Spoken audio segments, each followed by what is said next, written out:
The year is 1488. A 12-year-old girl stands in the highest tower of Chateau de Nantes, her small hands gripping the cold stone windowsill until her knuckles turn white. Below, the banners of enemy armies stretch across the Breton countryside like a plague of locusts. The wind carries the acrid smell of smoke from burning villages, and somewhere in the distance, she can hear the faint clash of steel on steel. This is not how queens are supposed to be made. Anne of Brittany presses her face against the window, her breath fogging the glass as she watches her world crumble. The weight of a duchy, an entire people, rests on shoulders that should be carrying nothing heavier than a child's concerns. But childhood ended for Anne the moment her father's laboured breathing stopped echoing through these same stone halls. Now she is Duchess of Brittany, the last hope of a proud Celtic nation, and powerful men across Europe are already deciding her fate, like merchants haggling over a prized mare. She doesn't know it yet, but she will be forced to marry 3 times.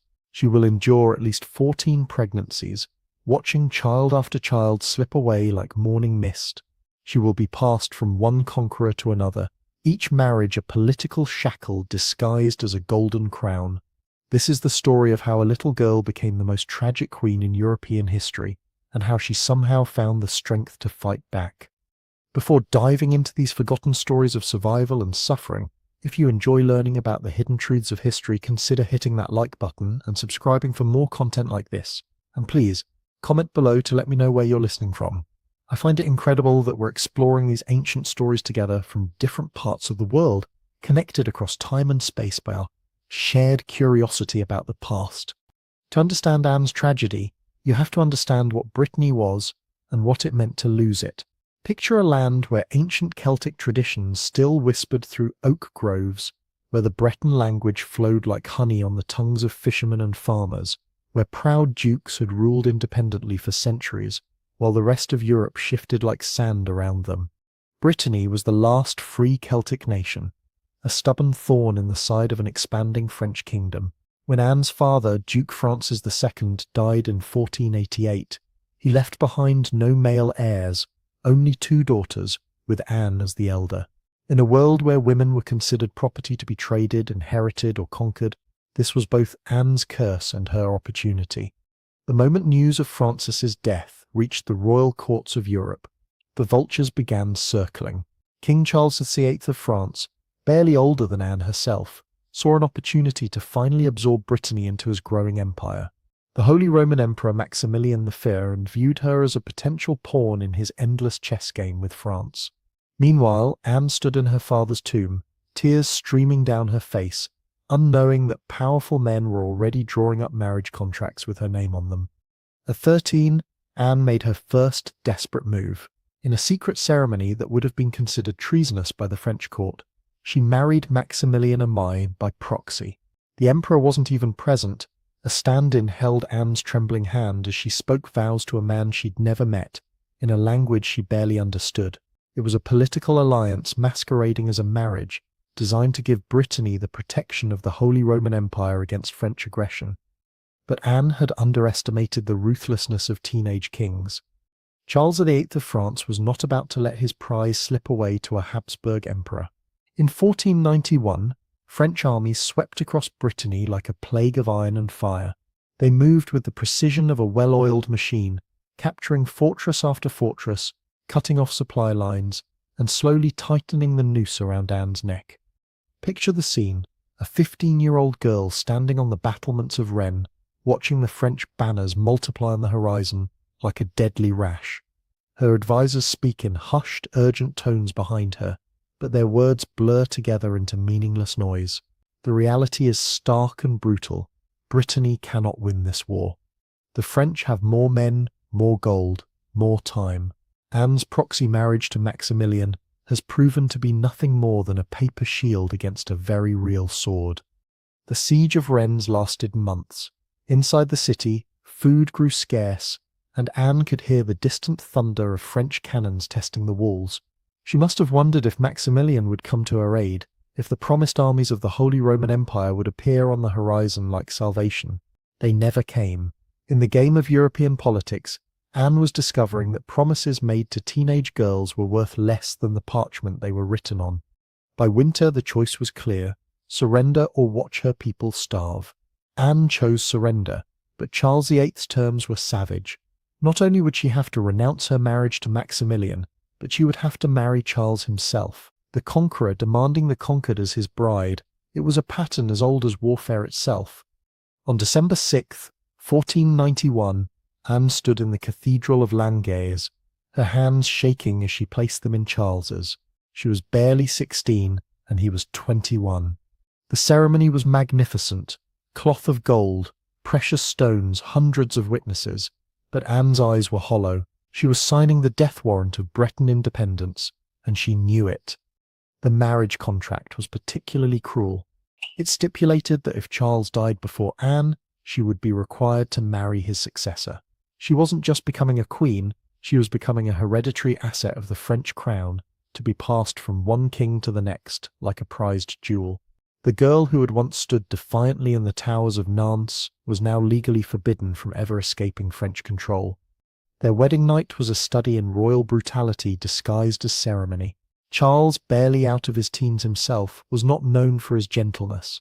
Anne, raised in the comparative freedom of Breton court culture, was unprepared for the harsh realities of French royal marriage. What happened in that ornate bedchamber at Langeais was not love. It was conquest in its most intimate form. But Anne was stronger than anyone imagined. Within months, she was pregnant.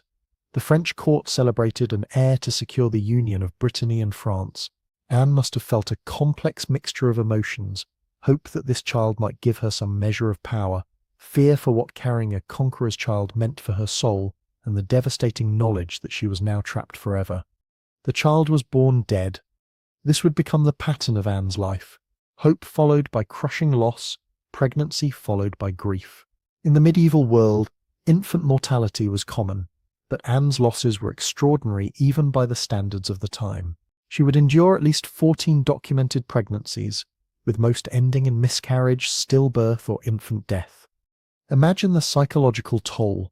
Each pregnancy brought the possibility of securing her position, of giving France the heir it desperately wanted, of proving her worth in a world that measured royal women by their ability to produce sons. Each loss was not just personal grief but political failure, another mark against her in the ruthless ledger of royal expectations. Charles, meanwhile, was proving to be as ineffective as a ruler as he was cruel as a husband. He became obsessed with his claim to the throne of Naples, spending vast sums on Italian military campaigns while neglecting the governance of his own kingdom. Anne found herself effectively ruling France while Charles played at being a conqueror in foreign lands. It was during one of these Italian adventures that fate intervened in the most unexpected way. In 1498, Charles VIII was walking through the galleries of Château d'Amboise when he struck his head on a low doorway. He collapsed immediately and died within hours. The king who had forced Anne into marriage was dead at 27, leaving behind no surviving children. Anne was free, but only for a moment. According to the terms of her marriage contract, she was now required to marry Charles's successor, Louis XII. But Louis presented a problem. He was already married to Joan of France, the daughter of Louis XI. The solution was typically medieval in its cynical efficiency. Louis would seek an annulment from the Pope, claiming his marriage to Joan was invalid. The annulment process was a masterpiece of royal manipulation. Louis claimed that Joan was physically deformed and unable to consummate their marriage, despite the fact that they had been married for 20 years.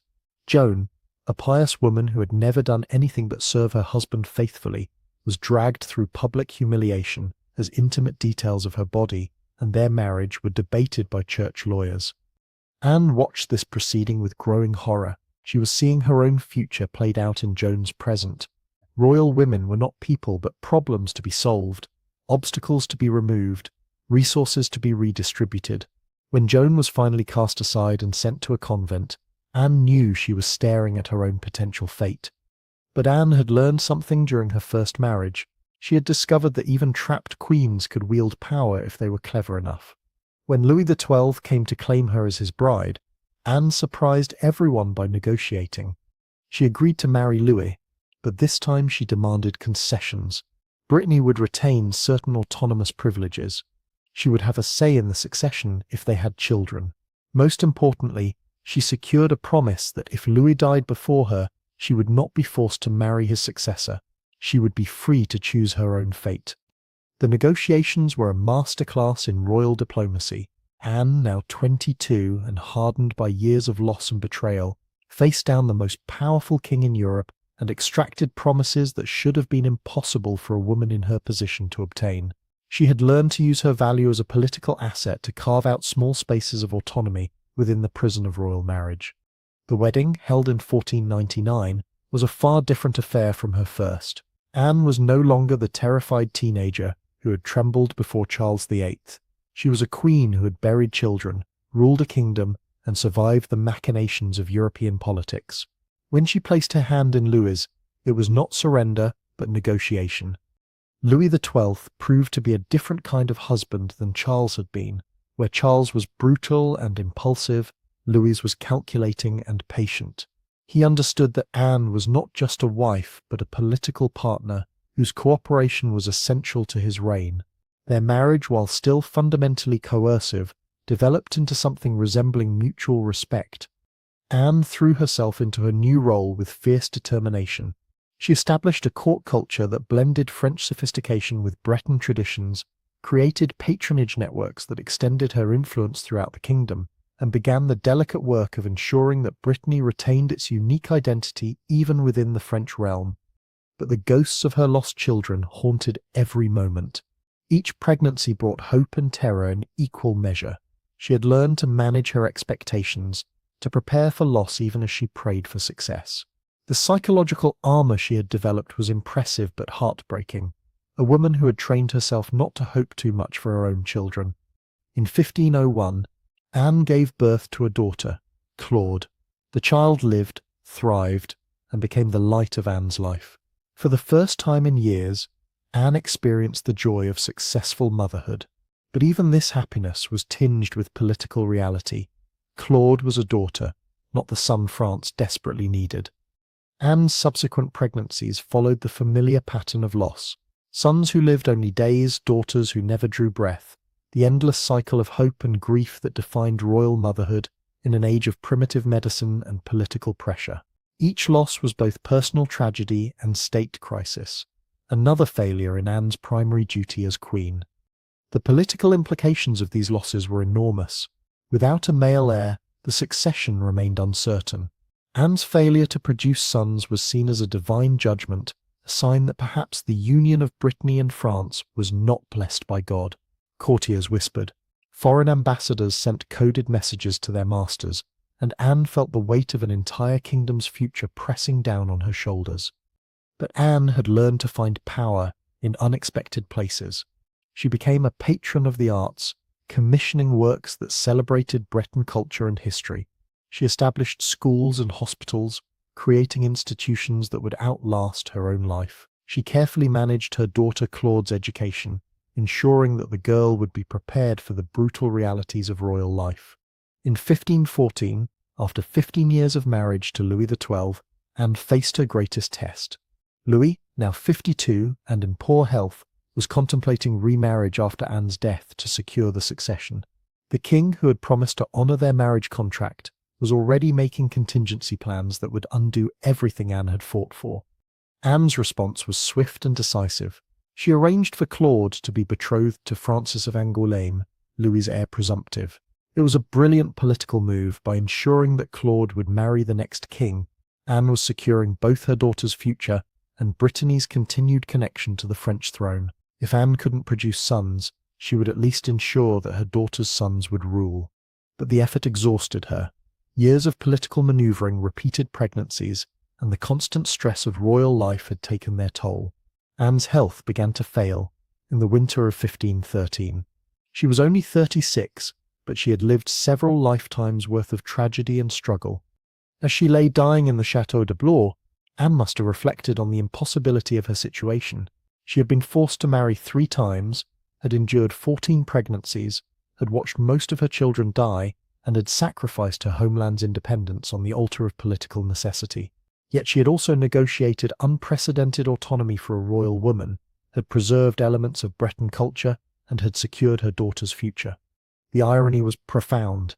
Anne, who had spent her life being passed from one husband to another, who had been treated as property rather than person, had somehow managed to become one of the most powerful women in European history. She had learned to work within the system that oppressed her, to find agency in the midst of subjugation, to protect what she could while accepting what she couldn't change. Anne died on January 9, 1514, at the age of 36. Her last words were reported to be a prayer for Brittany, a final acknowledgement of the homeland she had been forced to sacrifice. The girl who had once stood in the towers of Nantes, watching enemy armies approach, had become a queen who shaped the destiny of nations, even as she was shaped by forces beyond her control. The funeral was magnificent, befitting a queen who had ruled 2 kingdoms and influenced the fate of Europe, but perhaps the most fitting tribute came from the common people of Brittany, who lined the roads as her body made its final journey. They remembered her not as the queen who had married their conquerors, but as the daughter who had tried to save them, who had preserved what she could of their culture and identity.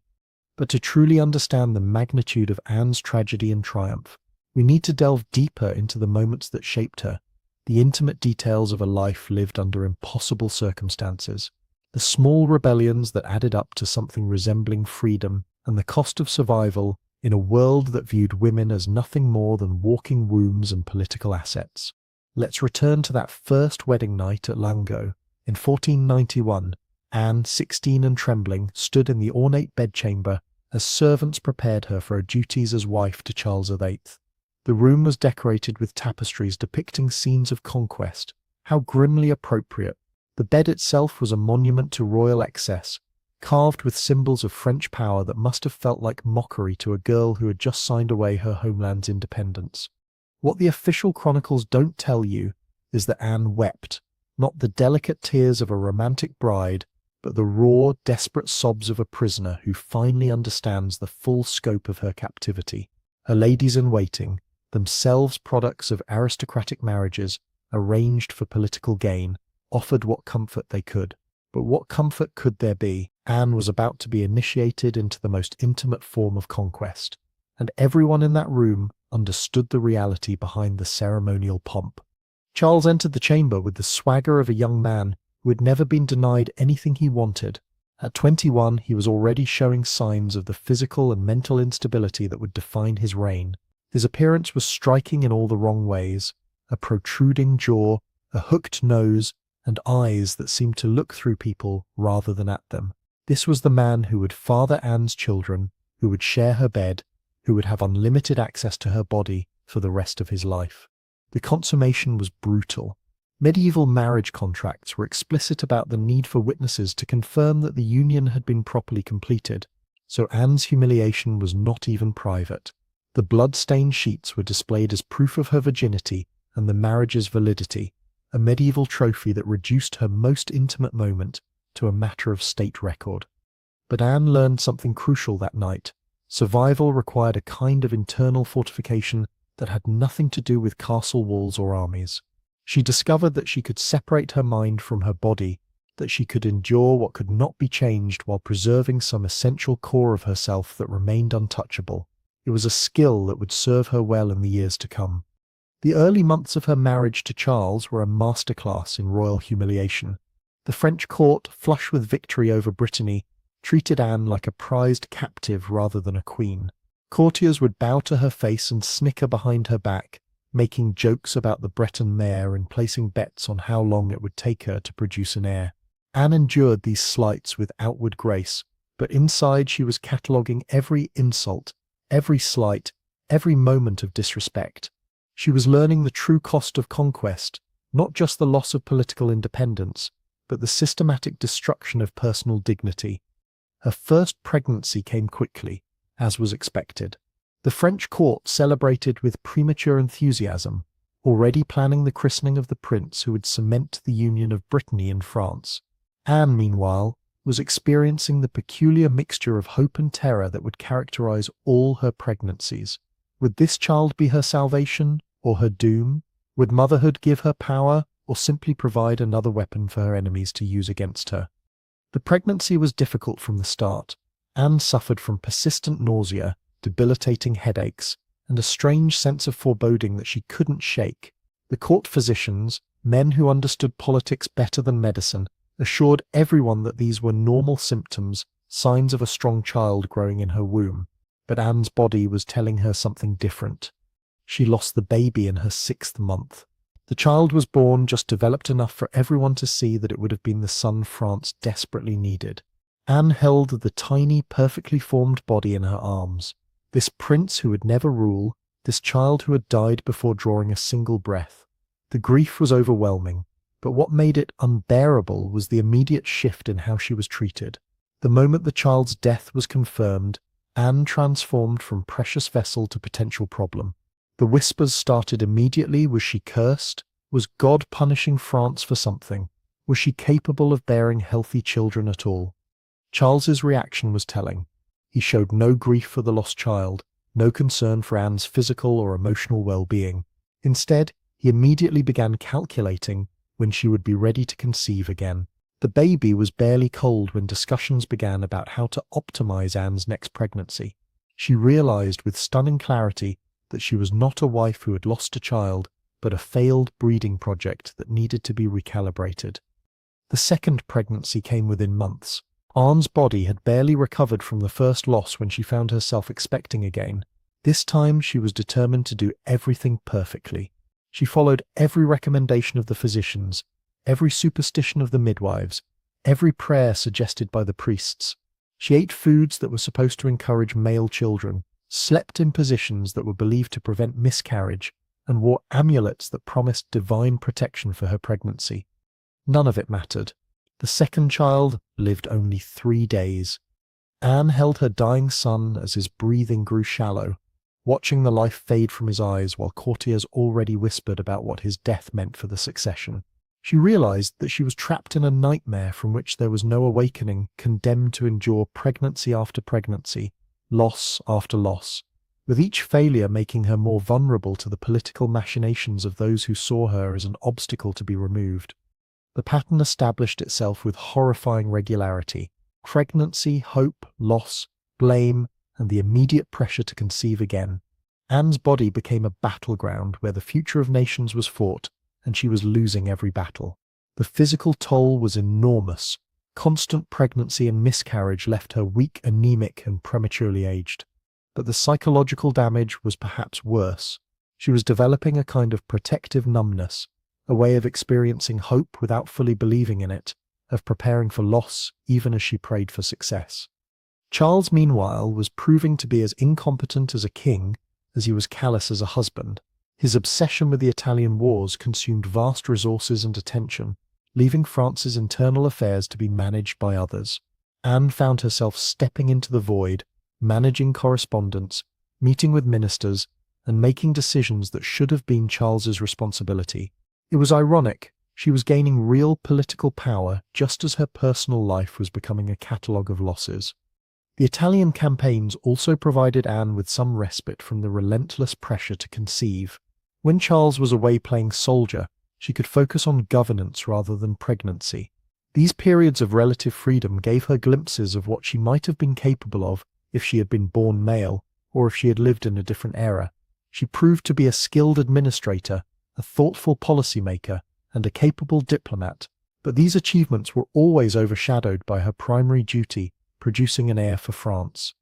Anne's relationship with Charles was complex and evolving. She never loved him. How could she love the man who had conquered her homeland and forced her into marriage? But she learned to work with him, to manipulate him when necessary, and to find ways to advance her own agenda within the constraints of their relationship. She discovered that Charles, despite his cruelty, was also deeply insecure and dependent on her in ways he didn't fully understand. This gave her leverage, small spaces where she could exercise influence and protect what mattered to her. One of Anne's most significant acts of subtle rebellion was her patronage of Breton culture. While she could not prevent the political absorption of Brittany into France, she could ensure that Breton traditions, language, and customs were preserved and celebrated. She commissioned works of art that depicted Breton history, supported scholars who studied Breton literature, and maintained a court culture that honoured her homeland's heritage. These might seem like small gestures, but they were acts of cultural resistance that helped preserve Breton identity for future generations. Anne also began to build networks of female power that transcended traditional political boundaries. She corresponded with other queens and noblewomen across Europe, sharing information, offering support, and creating informal alliances that operated outside the male-dominated diplomatic sphere. These relationships provided her with both practical advantages and emotional sustenance during the darkest periods of her life. The death of Charles VIII in 1498 was both liberation and fresh trauma for Anne. She was finally free from a marriage that had brought her nothing but pain, but she immediately faced the prospect of another forced union. Louis XII's pursuit of an annulment from his wife Joan was a stark reminder that royal marriages were business transactions, not personal relationships. Anne watched Joan's public humiliation with a mixture of sympathy and terror, knowing that she was seeing her own potential future played out in real time. But Anne was no longer the terrified 16-year-old who had been dragged to the altar at Langay. She was now 22, hardened by years of loss and political maneuvering, and she had learned to use her value as a political asset to extract concessions from those who sought to use her. Her negotiations with Louis XII were a masterpiece of strategic thinking, proof that she had transformed from victim to player in the game of European politics. The terms she negotiated were unprecedented for a woman in her position. She secured guarantees about Brittany's autonomy, provisions for her own financial security, and most importantly, a promise that if Louis died before her, she would not be forced to marry his successor. These concessions represented a fundamental shift in the balance of power within royal marriage. Anne had managed to carve out spaces of agency within a system designed to deny her any autonomy at all. Her second wedding, to Louis XII in 1499, was a very different affair from her first. Anne entered this marriage not as a conquered prize, but as a negotiating partner who had secured terms that protected her interests. She was still being forced to marry against her will, but she had managed to impose her own conditions on the arrangement. It was a small victory, but in the context of her life, small victories were everything. Louis XII proved to be a very different kind of husband from Charles V. Where Charles had been brutal and neglectful, Louis was calculating and attentive. He understood that Anne was not just a wife but a political asset whose cooperation was essential to his success. Their marriage, while still fundamentally coercive, developed into something resembling a working partnership. Louis treated Anne with a respect that was born of pragmatism rather than affection, but it was still a vast improvement over her previous experience. Anne threw herself into a new role with characteristic determination. She established a court that was both sophisticated and distinctly her own, blending French grandeur with Breton traditions in ways that honored both cultures. She became a patron of the arts, commissioning works that celebrated women's achievements and Breton heritage. She created charitable institutions that provided practical help to women and children, using her position to address problems that male rulers typically ignored. But the spectre of pregnancy and loss continued to haunt her. Each time she conceived, Anne faced the familiar mixture of hope and dread. She had learned to manage her expectations, to prepare for disappointment even as she prayed for success. The armor she had developed was psychologically necessary but heartbreaking. A woman who had trained herself not to hope too much for her own children, because hope made the losses unbearable. The birth of Claude in 1501 was a moment of pure joy in Anne's life. After years of losses, she finally had a child who lived, who thrived, who brought light into the darkness of her existence. But even this happiness was complicated by political reality. Claude was a daughter, not the son France needed, and Anne knew that her failure to produce a male heir would continue to be held against her. Anne's relationship with Claude was intense and complex. She was determined to prepare her daughter for the realities of royal life while protecting her from the worst aspects of Anne's own experience. She supervised Claude's education personally, ensuring that the girl learned not just the traditional feminine accomplishments, but also the political skills she would need to survive in a world that saw women as pawns in masculine games of power. The ongoing cycle of pregnancy and loss continued to define Anne's life. Each miscarriage was both personal tragedy and political crisis, another failure in her primary duty as queen. The physical toll was enormous. Anne's health deteriorated under the strain of constant pregnancy and loss, but perhaps more devastating was the psychological impact. She was living in a state of perpetual grief, never fully recovering from one loss before facing the possibility of another. Anne's final years were marked by a desperate race against time. She knew that her own health was failing, and she was determined to secure her daughter's future before it was too late. Her arrangement of Claude's betrothal to Francis of Angoulême was a stroke of political genius. By ensuring that Claude would marry the next king, Anne was protecting both her daughter's position and the interests of Brittany. It was a masterpiece of long-term strategic thinking, the culmination of years of careful political maneuvering. The irony of Anne's death was profound. She had spent her entire adult life being passed from one husband to another, treated as property rather than person, forced to endure pregnancy after pregnancy in service of political goals she had never chosen. Yet she had somehow managed to become one of the most powerful women in European history, someone who had shaped the destiny of nations, even as she was shaped by forces beyond her control. Anne's legacy is complex and multi-layered. She failed in her primary duty as defined by her era. She never produced the male heir that France desperately needed, but she succeeded in preserving elements of Breton culture, in advancing the cause of women's education and welfare, and in creating a template for how royal women could exercise agency within systems designed to deny them power. She transformed from victim to survivor, to someone who found ways to protect what mattered most, even when everything else was lost. The young girl who had stood in the tower at Nantes, watching enemy armies approach, could never have imagined the life that awaited her, but perhaps she would have recognized the strength it took to survive such a life, the courage required to keep fighting even when victory seemed impossible. Anne of Brittany was indeed a child queen forced to marry her executioner, but she was also something more, a woman who discovered that even in the darkest circumstances, there are always small spaces where hope can flourish, where love can exist, where the human spirit can find ways to endure and even triumph. Her story reminds us that history is not just about kings and battles and grand political movements. It's also about individuals caught in circumstances beyond their control, people who find ways to preserve what they can while they can, who discover that sometimes the greatest victories are the ones that no one else even notices.